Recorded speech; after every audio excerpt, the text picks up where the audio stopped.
Salut. Putain, ça va.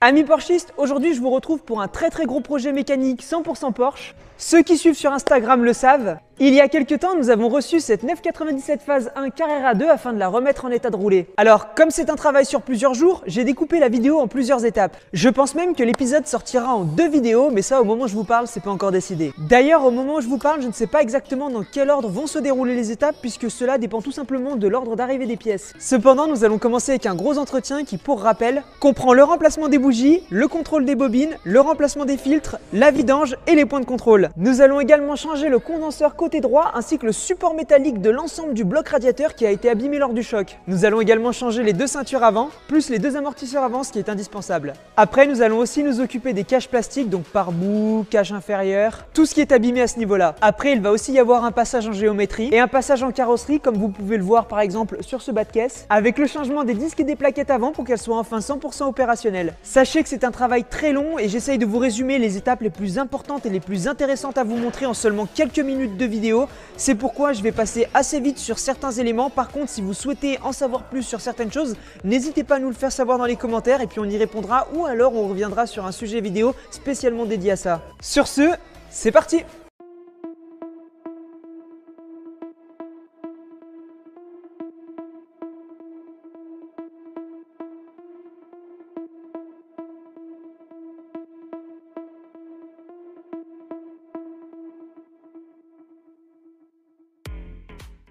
Vous le voyez par vous-même, c'est vraiment un très gros projet qui demande plusieurs jours de travail, beaucoup de technicité et surtout de très grosses étapes. Comme je vous l'ai dit, c'est vraiment l'un des plus gros projets mécaniques qu'on a fait sur cette chaîne YouTube.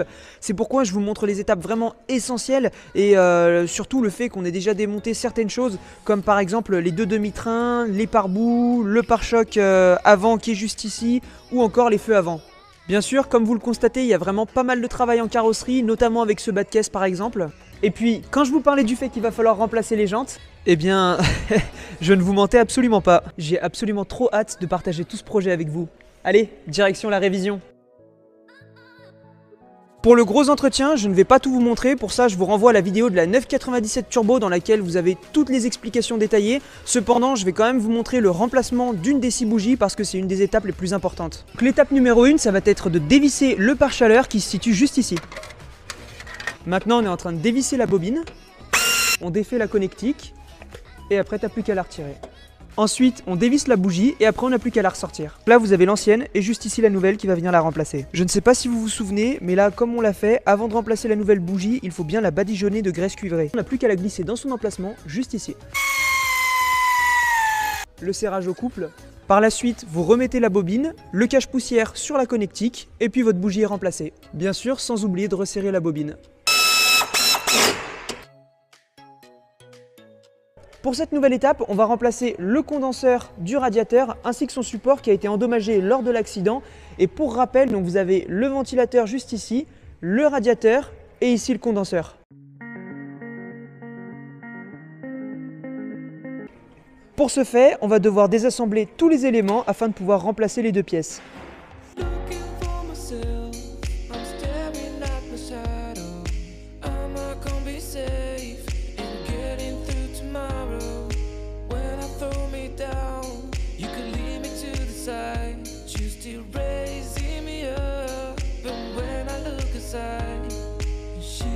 Donc là, on a le tout nouveau support qui vient se positionner comme ça.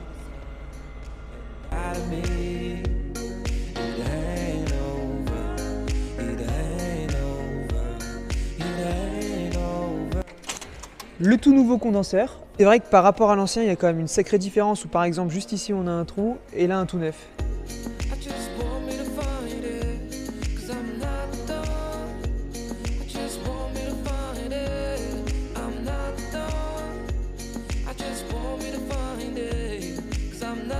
Et une fois le tout remonté, ça a quand même tout de suite une autre tête. Maintenant, on refixe le support, on remet les durites d'eau et les conduites de clim, et après le tout sera fait.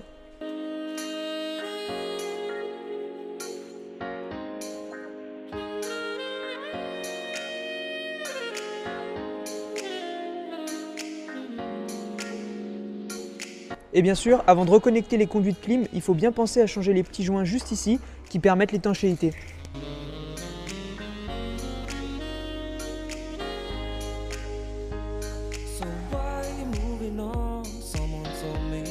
Cette étape est terminée, on a même remis les copes par-dessus et pour rappel, les copes c'est ce qui sert à concentrer l'air au niveau du radiateur. Maintenant on va pouvoir passer à la suite.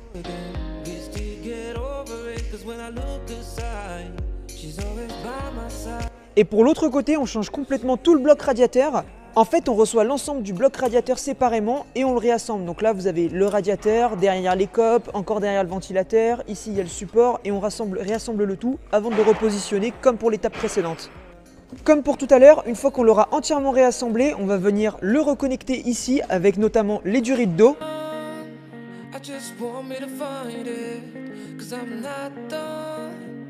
Et simplement à titre de comparaison, ça c'est l'ancien bloc radiateur, qui par conséquent est complètement endommagé par l'accident.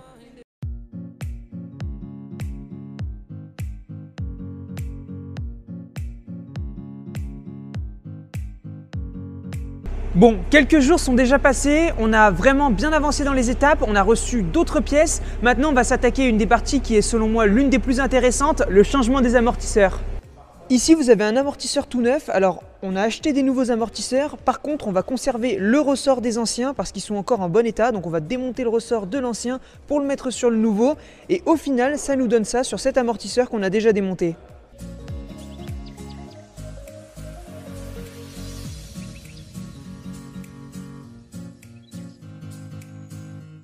Le ressort et les deux bagues d'appui.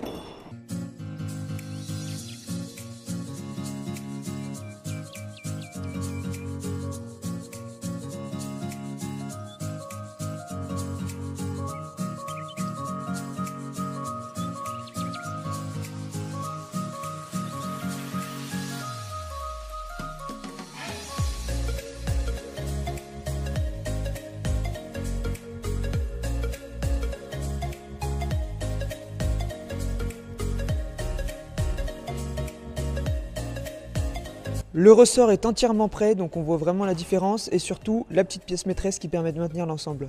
Pour vous montrer, donc on a remis l'amortisseur en fait dans son axe et maintenant on va le reconnecter avec le demi-train qui est juste ici. Ce qui fait qu'on en est à l'amortisseur et qu'ici on a pour rappel tout ce qui est durite d'eau et autres qu'on avait déjà remis dans la partie d'avant.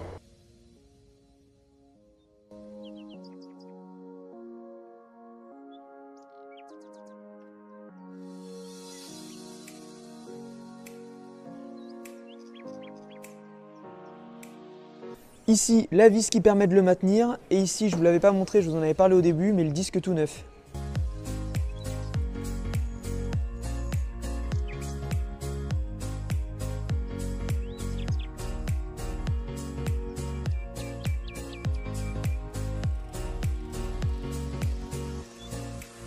Maintenant, on va refixer la biellette au demi-train, la biellette qui, pour rappel, permet de faire tourner les roues tout simplement.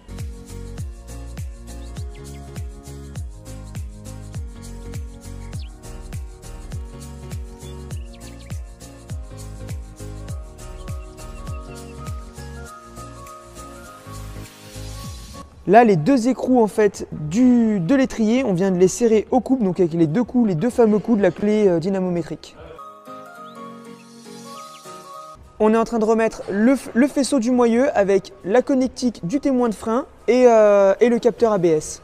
Ensuite, on va s'occuper des plaquettes de frein avec les nouvelles qui sont juste ici et la toute nouvelle garniture surtout. L'axe qui permet de maintenir les deux plaquettes.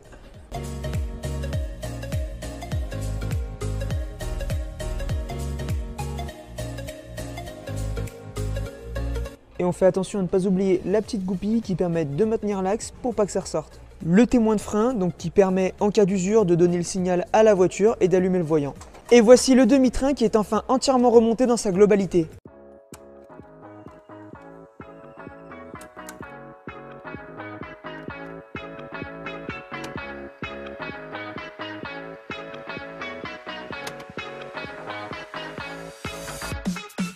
Dorénavant, on va faire exactement la même chose de ce côté avec le nouvel amortisseur qui est prêt juste ici.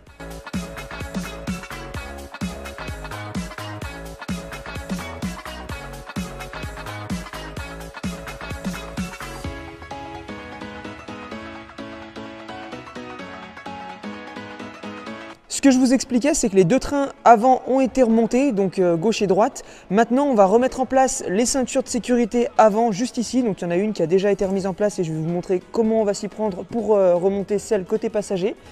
Et bien sûr, on a remis des jantes de près afin de pouvoir l'emmener en géométrie et après en carrosserie. La première étape, c'est de dégrafer le panneau, donc un peu comme ceci. Puis on va remettre la ceinture dans son emplacement en rebranchant la prise du prétentionneur.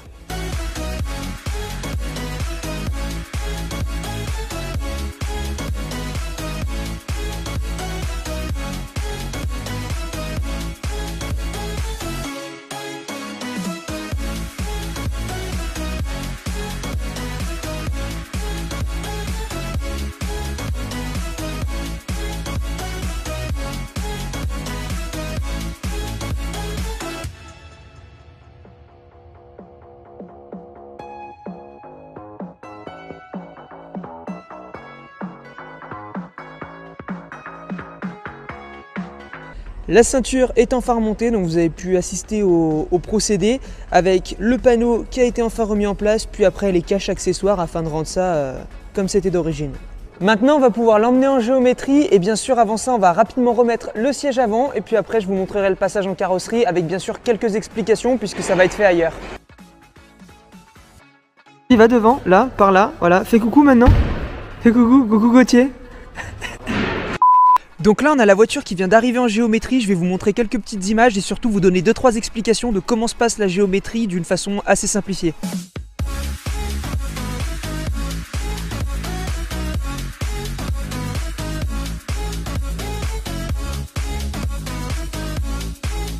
Donc en fait ici on a le logiciel de base qui nous permet d'avoir les mesures d'origine et grâce aux cibles qui sont implantées sur chacune des roues et aux caméras de l'appareil juste ici, on peut voir en fait exactement comment il faut corriger chaque axe de la voiture.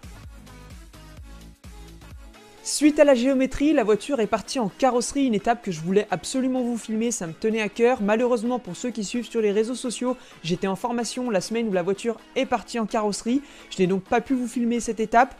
Cependant, le carrossier m'a très gentiment pris quelques photos ainsi que des vidéos, donc je vais vous passer quelques extraits.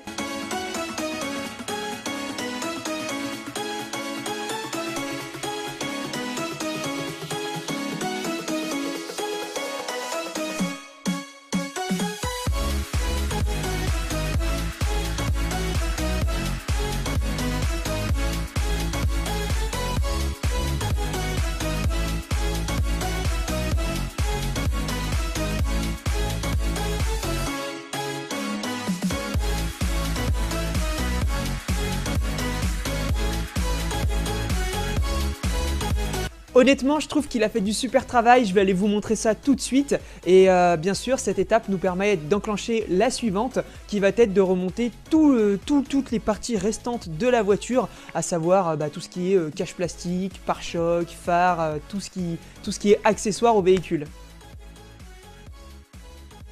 Niveau carrosserie, c'est vraiment du super travail, on a l'impression que la voiture est neuve, elle a complètement retrouvé son éclat d'origine, on voit rien qu'ici les bas de caisse complètement refaits.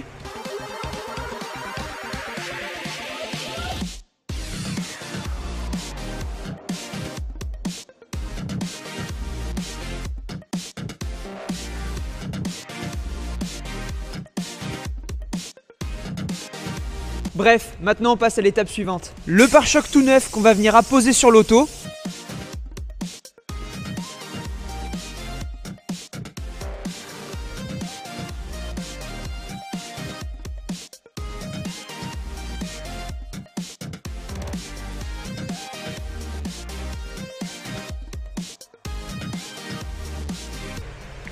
Attention, je vais m'essayer à la mécanique. Pourquoi tu rigoles? Pourquoi tu rigoles?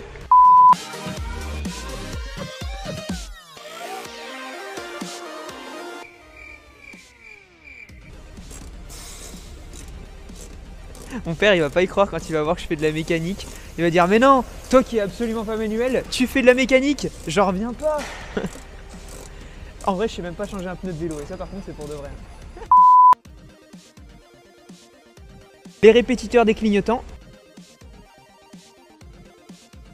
Le lave-phare juste ici qui vient s'insérer, voilà. Le premier feu a été remonté, maintenant on va le revisser et pour le revisser ça se passe juste derrière la moquette là. Et simplement pour ceux qui se demandent pourquoi on l'a pas reconnecté, en fait il y a un truc qui est super bien fait, c'est-à-dire que quand vous le remettez à l'intérieur, il vient automatiquement se reclipser sur la prise, ce qui fait qu'il est directement reconnecté à la voiture.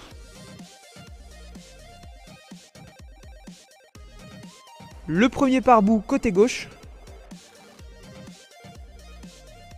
Le premier pare-boue est enfin remonté, maintenant on va pouvoir s'attaquer au deuxième tout neuf juste ici et après on va remplacer juste quelques capteurs au niveau des ceintures et la voiture sera enfin prête. Bon les amis, je me permets encore une fois de faire une petite coupure parce que j'ai de nouveau eu un impondérable au niveau de la post-production tout simplement parce que je me suis aperçu qu'il manquait certains morceaux de ce que j'avais filmé pour vous montrer le résultat final. Comme je vous l'expliquais, c'était l'un des plus gros travaux que j'ai fait en mécanique pour la chaîne YouTube, j'entends bien.